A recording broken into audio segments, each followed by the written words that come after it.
ఉందో నాకైతే తెలియదు, కానీ అవి ఏవి ఆయన్ని పట్టించుకోడు. అందరిని ధృవీకరించారా, హేళన చేస్తున్నారా, అపహాస్యం చేస్తున్నారా, ఎగతాళి చేస్తున్నారా, వీడెందుకు పనికిరాడు, ఈ దేనికి ప్రయోజనం లేడు, పుట్టాడు కానీ ఎందుకు పనికి రాకుండా ఉన్నాడు అంటున్నారా? వాడి జీవితం వాడికి ప్రయోజనం లేదు, కుటుంబానికి ప్రయోజనం లేదు, సంఘానికి ప్రయోజనం లేదు, ఎక్కడా ప్రయోజనం లేదు అని అంటున్నారా? అయినా సరే నువ్వు పట్టించుకోమాక ప్రియమైన వాళ్ళరా. నా దేవుడు నేను నీ ద్వారానే గొప్ప కార్యాలు చేయును గాక. హల్లెలూయా. నీ ద్వారానే మహత్తైన కార్యాలు చేయును గాక. హల్లెలూయా. నీ ద్వారానే నీ కుటుంబంలో, నీ ప్రాంతంలో ఆయన ఉన్నతమైన గొప్ప కార్యాలు చేయుటకు సర్వశక్తి కలిగిన దేవుడు ప్రియమైన వాళ్ళరా. కనుక ఎప్పుడు అధైర్యపడమాక, ఎప్పుడు వ్యక్తిగత జీవితంలో కురింగిపోమాక, దిగులు పడమాక, ఏమండి అంతా అయిపోయినట్లుగా ఏమి జరగదు అన్నట్లుగా ఎప్పుడు ఉండమాక. దేవుడు ఉన్నాడు. హల్లెలూయా, హల్లెలూయా. నిన్ను బలపరిచే దేవుడు ఉన్నాడు, నిన్ను స్థిరపరిచే దేవుడు ఉన్నాడు, నిన్ను హెచ్చించే దేవుడు ఉన్నాడు, నిన్ను గణపరిచే దేవుడు, నిన్ను గొప్ప చేసే దేవుడు ఉన్నాడు. కనుక ఆయన దగ్గరకు నువ్వు రావడం నేర్చుకోవాలి. వెళ్ళారు, ఎదుటిన్న గ్రామానికి వెళ్ళారు, కట్టబడిన గాడిని విప్పుకొని తోలుకొచ్చేటప్పుడు నేను రాను అనేది మరం వేసింది అనుకో, దాన్ని ఏం చేస్తారు? ఇంకా అర్థమవుతుందా? ఆ విధమైన స్థితి నీలో ఉండకూడదు. దేవునికి నువ్వు అప్పగించుకోవాలి, దేవునికి నిన్ను నువ్వు అప్పగించుకోవాలి. అప్పుడు ఆయన ఏమైనా చేస్తాడు, నీ కొరకే ఏమైనా చేస్తాడు. మీరు అక్కడే చూస్తారా, 41వ అధ్యాయమేనా,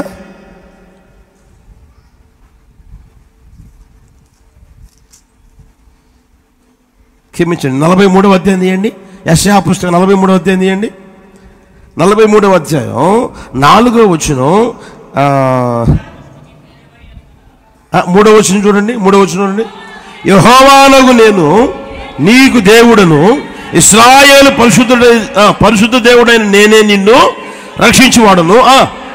చాలా జాగ్రత్తగా గమనించండి, అక్కడ చాలా జాగ్రత్తగా గమనించండి. నీ ప్రాణ రక్షణ క్రయముగా,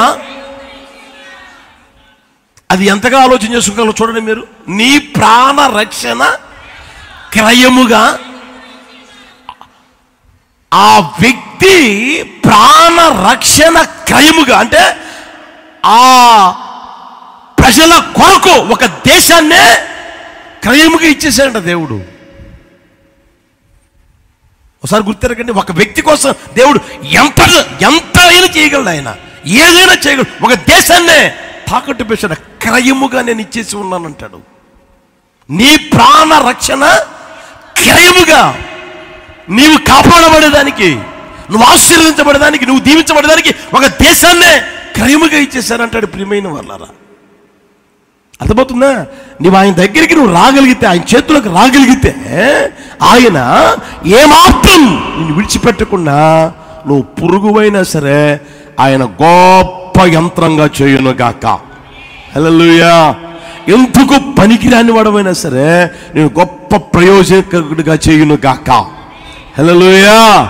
ఎవ్వరు నువ్వు పనికిరావరా అని నిన్ను తోలనాడుతున్నారా, విడనాడుతున్నారా, అయినా సరే నా దేవుని చేతులకు రా, ఆయన దగ్గరికి రా. అర్థమవుతుందా? నువ్వు చిన్నవాడివి, అనుభవం లేనివాడివి, ఎందుకు పనికిరాని వాడివి అని ఏమాత్రం అనుకోకుండా ఆయన గొప్ప స్థితిలోనికి తీసుకుని వచ్చును గాక. హల్లెలూయా, హల్లెలూయా. చూడండి, గాడిద పిల్ల ఎక్కడుందంట? గట్టిగా చెప్పండి. గాడిద పిల్ల ఎక్కడుంది? మీ ఎదుట ఉన్న గ్రామమునకు వెళ్ళండి. గ్రామములో ఉందా, పట్టణంలో ఉందా? చెప్పండి. గ్రామంలో ఉంది. గ్రామంలో ఉండేది ఎవరు? ఎక్కువ భాగం చెప్పండి. గ్రామంలో ఉండేది ఎవరు? మొరటగా చెప్పాలంటే ఎవరు? చదువు ఉండదు అంటారు కదా. చదువు ఉండదు, సైన్యం ఉండదు, వాళ్ళకి ఏం తెలుసురా? గొడ్డు శాఖ చేయడం తెలుసురా, అంతకు మించి ఏమి తెలివి తక్కువరా. అర్థమవుతుందా? అనే మాటలు మాట్లాడుతూ ఉంటారు. అర్థమవుతుందా? ఇప్పుడు దేవుడు ఎక్కడికి పంపన్నాడు?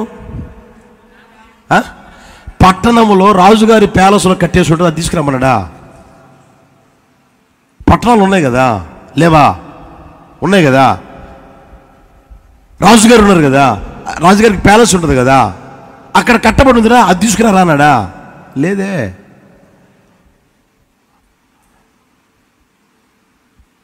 అర్థమవుతుందా? ఏ రోజు ప్రియమైన మరలరా నిన్ను నీవు తృణీకరించమాక. అర్థమవుతుందా? ఎందుకో నా జీవితం తగలబడిపోయింది, ఎందుకో నా జీవితం తగలబడిపోయింది, ఎందుకో నా జీవితం తగలబడిపోయింది, ఎందుకో నా కుటుంబం ఇట్టయిపోయింది, ఎందుకో నా కుటుంబం ఇట్టయిపోయింది అని ఎప్పుడు నిన్ను నీవు నీచంగా మాట్లాడుకోమాక. నీ కుటుంబాన్ని నువ్వు ఎప్పుడు నీచంగా మాట్లాడుకోమాక. నిన్ను నువ్వు ఎప్పుడు ఏమన్నా తృణీకరించమాక. నీ కుటుంబాన్ని ఎప్పుడు నిన్ను తృణీకరించమాక. ఆ మాటలు మాట్లాడుకోకుండా, అర్థమవుతుందా, నువ్వు బలహీనుడివే, నువ్వెందుకు పనికిరావు. అయితే నిన్ను మార్చగలిగిన దేవుడు ఉన్నాడు. హల్లెలూయా. అర్థమవుతుందా? ఆయన దగ్గరికి రా, ఆయన చేతుల్లోకి రా. అర్థమవుతుందా? నిన్ను గొప్ప యంత్రంగా తీర్చిదిద్దును గాక. చూడండి, ఆ గాడిద పిల్లని తీసుకొని వస్తా ఉంటే మౌనంగా వచ్చేసేసి, వచ్చిన తర్వాత ఆ గాడిద పిల్ల మీద బట్టలు వేశారు, కొత్త బట్టలు వేశారంట. ఇప్పుడు యేసయ్య ఎక్కి కూర్చున్నాడు. యేసయ్య ఎక్కి కూర్చుంటే ఇప్పుడు దారి పొడవున ఏం పరిచారంట? ఇప్పుడు గాడిద దేని మీద నడుస్తుంది? అక్కడ ఉన్నప్పుడు ఎట్లుంది దాని బతుకు? ఆ ఘాటి కట్టబడి ఉన్నప్పుడు ఎట్లా ఉన్నది దాని బ్రతుకు? దానికి విలువ ఇచ్చింది ఇప్పుడు, దానికి విలువ ఎలా కలిగింది? ఉన్నకాలం ఉన్నప్పుడు కాదు, ఎక్కడికి వచ్చింది అది? యేసయ్య దగ్గరికి రావాలి.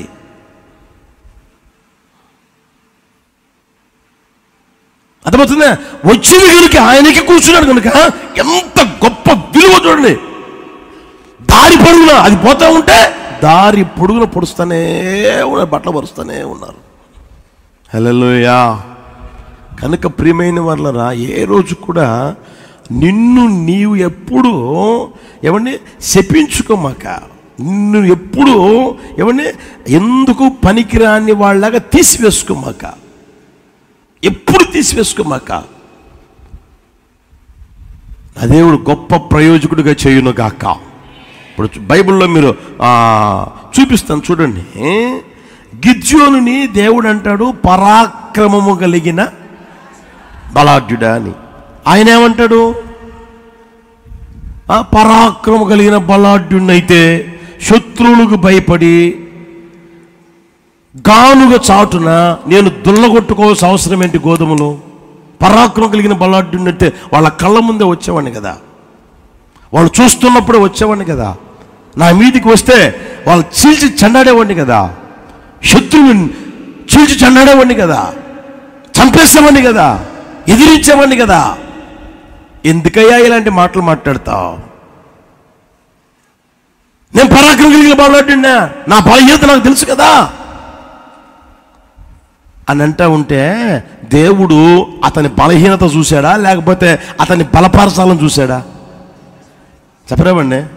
నా దేవుని స్వభావం అది.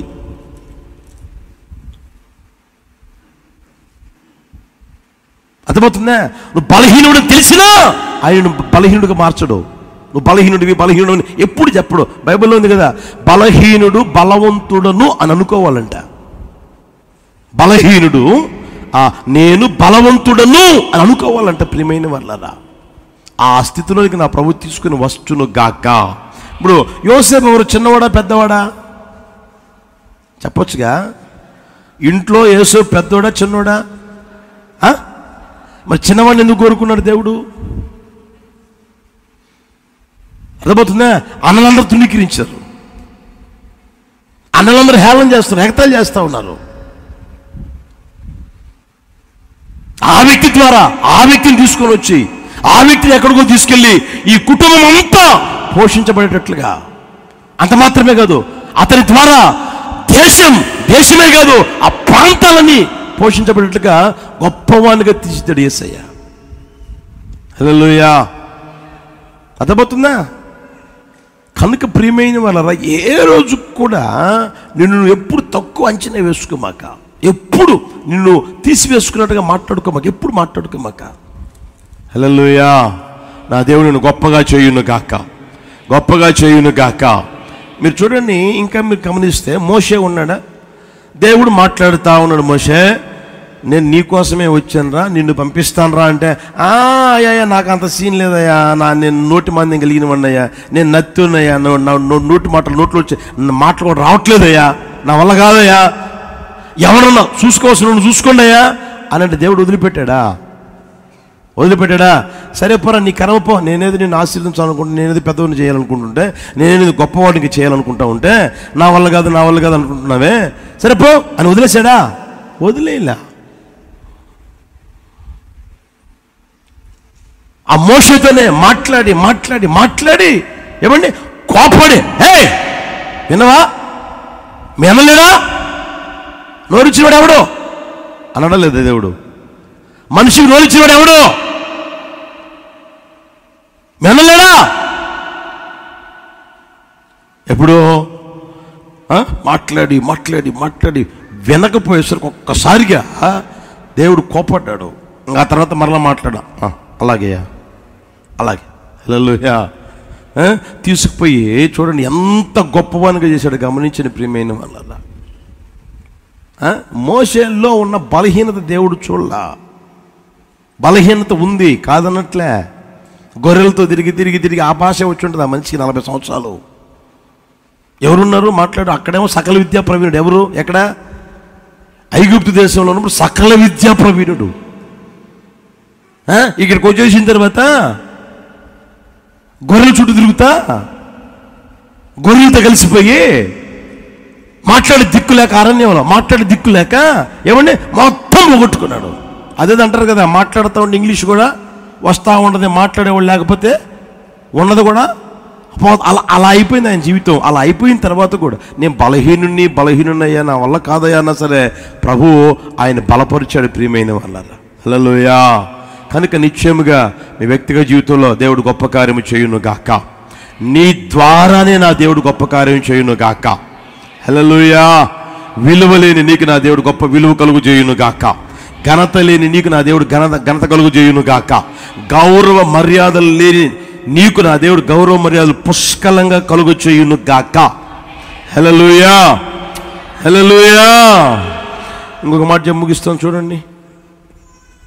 19:32 లూకాసు వర్తమానం 19:32 తీశారు అందరు తీయండి.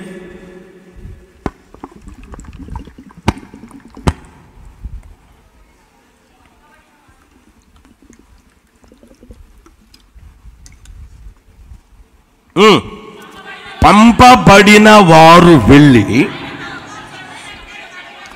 ఆయన తమతో చెప్పినట్టే. హల్లెలూయా. అందరూ చెప్పండి బిగ్గరగా, గట్టిగా, హల్లెలూయా. తమతో చెప్పినట్టే కనుగొన్నారు. యేసు ప్రభు చూడండి, ఎదుట ఉన్న గ్రామానికి వెళ్ళండి, కట్టబడిన గాడిద పిల్ల కనపడుతుంది, దాని దగ్గరికి వెళ్ళండి, దాని కట్లు విప్పి తోలుకొని రండి. తోలుకొని వచ్చేటప్పుడు ఎవరైనా ఎదురైతే అడిగితే ఇది ప్రభువుకు కావలసి ఉన్నది అని చెప్పండి, వాళ్ళే తోలి పెడతారు అన్నాడు. ఆ మాటలు విన్నారు, వెళ్ళారు. చూడండి, యేసు ప్రభు చెప్పినట్లే ఎదుట ఉన్న గ్రామంలో కట్టబడిన గాడిద ఉంది. వాళ్ళు వెళ్ళారు, కట్లు విప్పారు, తోలుకొని వస్తూ ఉంటే దాన్ని యజమానుడు వచ్చాడు, ఇది నాది కదా అంటాడు. వాళ్ళు ఏమన్నారు అంటే, అయ్యా నీదే కావచ్చు, కాదన్నం లేదు, ఇది ప్రభువుకు కావలసి ఉన్నది అని అంటే వాళ్ళు ఏం చేశారు? అలాగే అన్నయ్య తీసుకుపోండి అన్నారు. అక్కడ మీరు గమనించండి, యేసు ప్రభువు చెప్పినట్లే కనుగొన్నారండి. యేసు ప్రభు తమతో చెప్పినట్లే కనుగొన్నారు. వేరేది అక్కడ ఏమి జరిగిందా? లేదండి, నేను ఇవ్వనండి. ఆయన ఎవరండి? ప్రభు అంటున్న ప్రభు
కొంచెం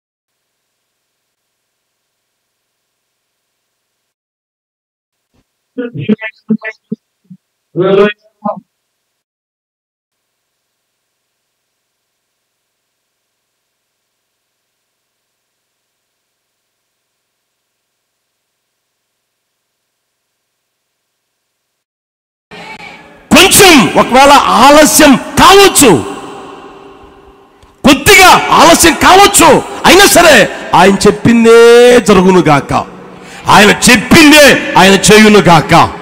హల్లెలూయా.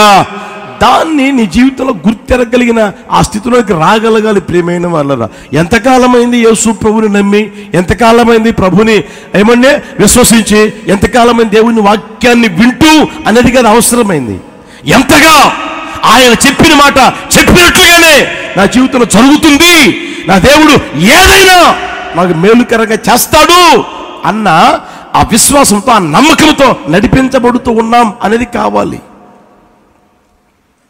అర్థమవుతుందా? మొదటిది మీకు చెప్పా, వ్రాయబడి ఉన్న ప్రకారము జరుగుద్ది. అర్థమవుతుందా? నీలో బలహీనతలు ఆయన పట్టించుకోడు, నీలో శక్తిహీనతలు పట్టించుకోడు. నువ్వు తృణీకరించబడ్డావా, అది ఏమి ఆయన పట్టించుకోడు. నువ్వు ఆయన దగ్గరికి వస్తే చాలు, ఆయన దగ్గరికి వస్తే చాలు.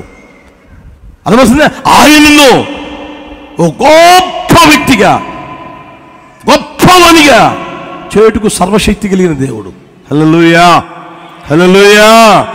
ఇప్పుడు మనం గమనిస్తే ప్రియమైన వాళ్ళరా, ఆయన చెప్పినట్లే జరుగును గాక. ఆయన చెప్పినట్లుగానే వాళ్ళు అలాగే కనుగొన్నారంట. ఆయన తమతో చెప్పినట్లే కనుగొని. హల్లెలూయా. కనుక ప్రియమైన వాళ్ళరా, దాన్ని గుర్తెరగాలి. బైబిల్లో మనందరికి బాగా పరిచయం ఏమని తెలిసినా, దేవుని ప్రేమించు వారికి అనగా ఆయన సంకల్పము చొప్పున పిలువబడిన వారికి సమస్త మేలులు సమకూర్చబడి జరిగిస్తా ఉంటాడు.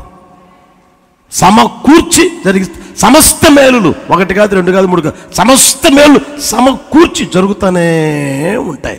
దాన్ని మనం గుర్తెరుగుదుము గాక. హల్లెలూయా, హల్లెలూయా.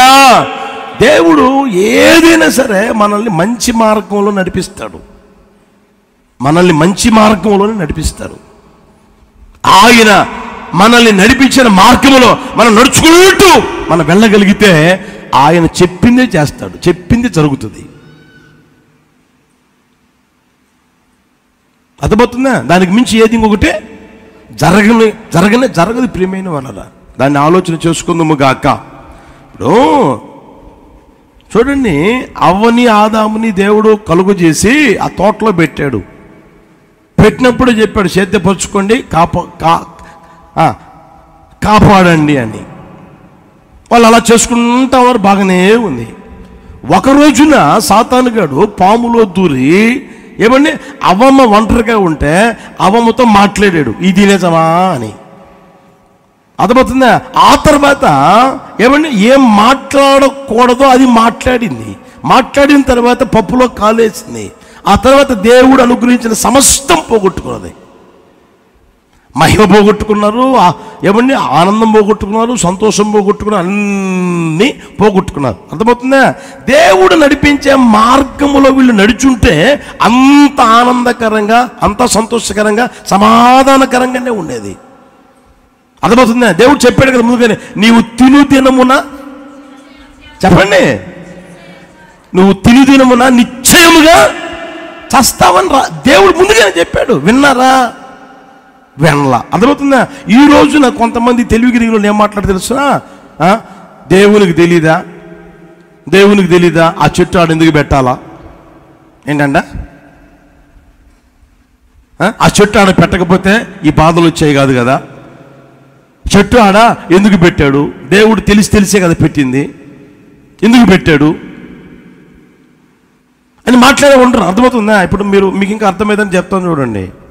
నీ దగ్గర 100 రూపాయల నోటు ఉంది, లేకపోతే 500 రూపాయల నోటు ఉంది. వాడు ఎవడంటే నీ పిల్లోడే, నువ్వే కన్నది. వాడు పెద్దోడు కాల. వాడికి అది 100 రూపాయల నోటు అని తెలీదు, 500 రూపాయల నోటు అని తెలీదు. ఇస్తా వాడి చేతికి?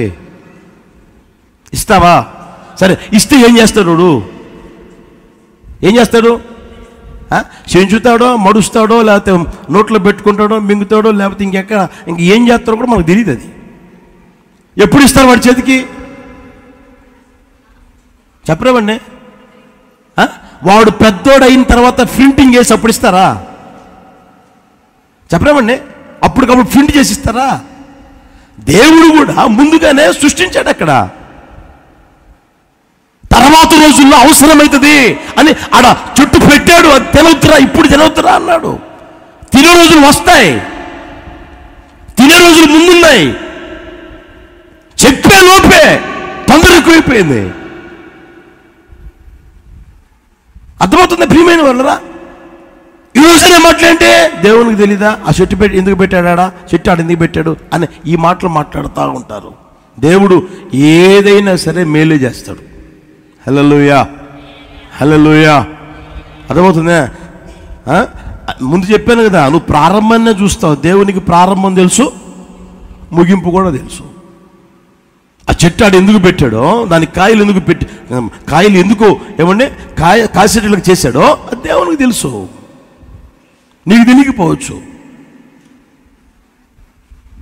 నువ్వు నడిపించే మార్గాలు దేవునికి తెలుసు, నీకు తెలియకపోవచ్చు.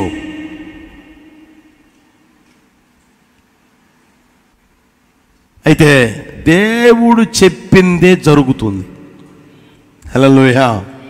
వేరేది జరగదు. మీకు ఈ విషయంలో తెలియజేస్తాను చూడండి. యేసు ప్రభు లోకంలో సంచరిస్తున్న ఆ రోజుల్లో గమనిస్తే అందరూ ఆ ప్రాంతంలో పన్ను వసూలు చేసుకుంటా వస్తూ ఉన్నారు. యేసు ప్రభు శిష్యుల దగ్గరికి వచ్చి, ఏమయ్యా మీ బోధకుడు పన్ను చెల్లించడా అన్నారు. ఆ పన్ను ఎందుకు చెల్లించడయా? పన్ను చెల్లిస్తాడు, పన్ను కడతాడు అన్నాడు. పేతురు అక్కడ ఎక్కడ ఉన్నాడు, యేసు ప్రభు ఇక్కడ ఎక్కడ ఉన్నాడు. పేతురు వచ్చే లోపే యేసయ్యకి తెలిసిపోయింది కాబట్టి యేసయ్య అంటాడు, నీవు చూడండి ఆ మాటలు 17:27 మత్తయి సువార్తమానం 17:27. అయినను మనము వారికి అభ్యంతరము కలుగజేయకుండానట్లు నీవు సముద్రమునకు పోయి గాలము వేసి మొదట పైకి వచ్చు చేపను పట్టుకొని దాని నోరు తెరిచిన ఎడల 1 షెకెలు దొరుకును. దానిని తీసుకొని నా కొరకును నీ కొరకును వారికిమ్మని అతనితో చెప్పాను. బాగా గమనించండి. పేతురుకి ఏ అనుభవం ఉందయ్యా అని అంటే, చేపలు పట్టే అనుభవం ఉంది. సముద్రములో వల వేసి చేపలు పట్టే అనుభవం ఉంది ఆయనకి. అర్థమవుతుందా? ఇప్పుడు యేసు ప్రభు సముద్రానికి వెళ్ళు, వల వెయ్యి, చేపలు పట్టుకొనిరా, ఆ చేపల్లో ఏదో ఒక దాంట్లో నోరు తెరిచి చూస్తే షెకెలు ఉంటుంది, తీసుకొచ్చి కట్టు అన్నాడా? ఏమన్నాడు? గట్టి చెప్పండి. ఏమన్నాడు? నువ్వు సముద్రానికి వెళ్ళి గాలం వెయ్యి అన్నాడు, వల వెయ్యి అనలా. ఏమేమన్నాడు? గాలం వేయమన్నాడు. ఇప్పుడు ఈయనకి అనుభవం ఉందా? ఈయనకి ఏ అనుభవం ఉంది? సముద్రానికి వల వేయడం తెలుసు, వల వేసే అనుభవం ఉంది, గాలం వేసే అనుభవం లేదు. ప్రభువా నాకు వల వేసే అనుభవం ఉందయ్యా, గాలం నేను వేయలేనయ్యా అన్నాడా? అనలా. అనుకుని ఏం చేశాడు? వెళ్ళాడు, యేసయ్య చెప్పినట్లుగానే గాలం వేశాడు. వల వేయలా, గాలం వేస్తే మొదట పైకి వచ్చింది చేప, దాని నోరు తెరిచాడు, చెక్కలు ఉంది, తీసుకుని కట్టేసాడు. అర్థమవుతుందా? కొన్నిసార్లు ప్రియమైన వాళ్ళరా, నీకు అనుభవం లేని మార్గంలో కూడా ప్రభు నడిపిస్తాడు. నీకు చేత కానిది, నీవు చెయ్యలేనిది, నీవు నడవలేని మార్గంలో కూడా ఆయన నడిపిస్తాడు నిన్ను. అయ్యా నాకు వల వేయడమే చేతవయ్యా, సముద్రానికి వెళ్ళమంటే వెళ్తానయ్యా, నాకు వల మాత్రమే, నేను వల మాత్రమే వేయగలనయ్యా, వల మాత్రమే చేతవయ్యా అని అంటే, అరే వల వేయడం నీకు తెలుసు కదరా, నాకు తెలుసు కదరా నువ్వు చేసేది, నువ్వు వల వేయడంలో నిపుణుడు అని నాకు తెలుసు కదా, నైపుణ్యత ఉంది నాకు తెలుసు కదా, వల వేసే దాంట్లో నీకు అనుభవం ఉంది నాకు తెలుసు కదా. అయితే అది చేయమాక, ఇప్పుడు నువ్వు పోయి వల వేయిపో, వల వేయిపో అనకుండా గాలం వేయిపో, గాలం వేయి. హల్లెలూయా. కనుక అప్పుడప్పుడు నీ వ్యక్తిగత జీవితంలో ప్రియమైన వాళ్ళరా, నీకు చేత కానిది, నీవు చెయ్యలేనిది, నీవు అనుభవపూర్వకంగా ఎరగనిది అయి ఉండొచ్చు. అందులో నడిపించబడేదానికి కూడా ప్రభు మార్గాలు సరళం చేయవచ్చు. అర్థమవుతుందా? అప్పుడు నువ్వు అనుకో అనే మాటలు ఏం తెలిసినా, ఇది నాకు చేతగాని ఉద్యోగం కదా, ఇది నేను ఎప్పుడు చేయలేదు కనుక, అసలు దీంట్లో నాకు అనుభవమే లేదు కదా, ఈ ఉద్యోగం నేను ఎట్లా చేశాను, అసలు నాకు చేత కాదు కదా, నేను చేయలేదు కదా, నాకు అనుభవం లేదు కదా అనే మాటలు నువ్వు మాట్లాడతావు.